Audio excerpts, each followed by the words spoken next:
Buhari became president May 29, 2015. We need to understand the root cause of our problem before we can provide credible solutions.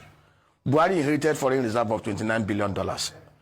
Between 2015 to 2023, total import volume of Nigeria was $451 billion. Go and check the records. Total export received was about $406 billion. Buhari and co borrowed over $32 billion from 2015 to 2023 when he handed over to Tinubu, because as at June 30th, 2015, external debt position, total federation was $10 billion. Buhari left at $43 billion to Tinubu.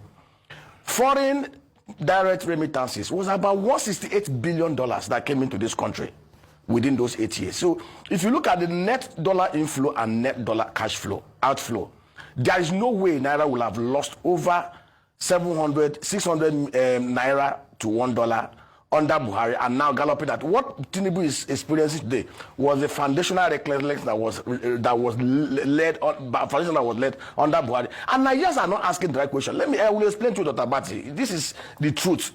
The 23.2 trillion Naira that was printed and handed over to Buhari and co by MFL is at the root cause of what we are experiencing today.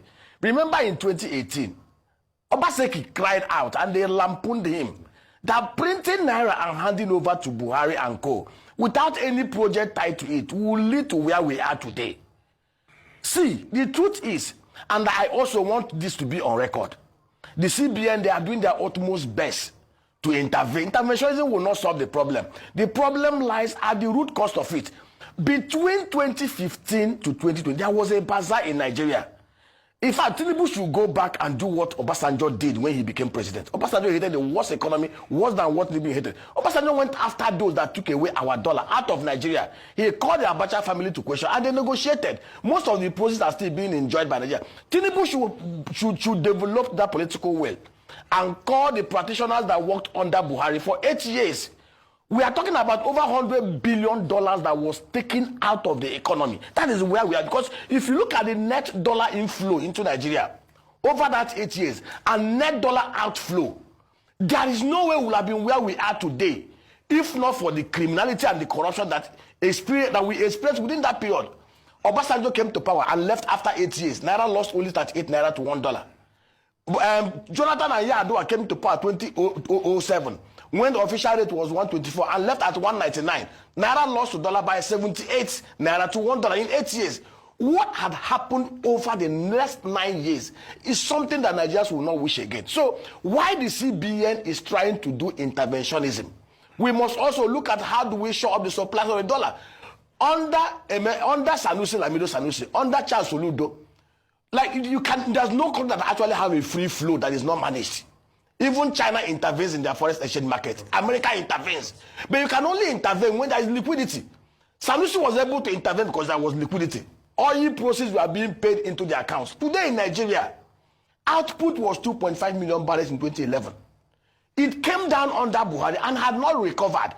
Under Buhari, Mele Kyari in your studio told Nigerians that we lose $1.9 billion of crude resources to inefficiency and theft every month, which is $22 billion annually. Up to today, nobody has accounted for those losses. Nobody has accounted for those thievery. And as long as we do not have liquidity of the dollar, which is 90% controlled by the physical side of the market, see, whatever the CBN is doing now is just like moderating the galloping.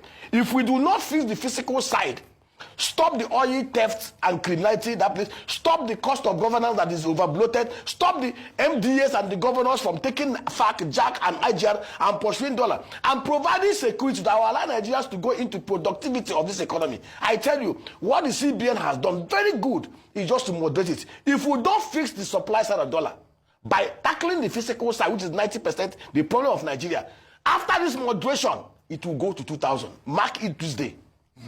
Wow. That sounds ominous.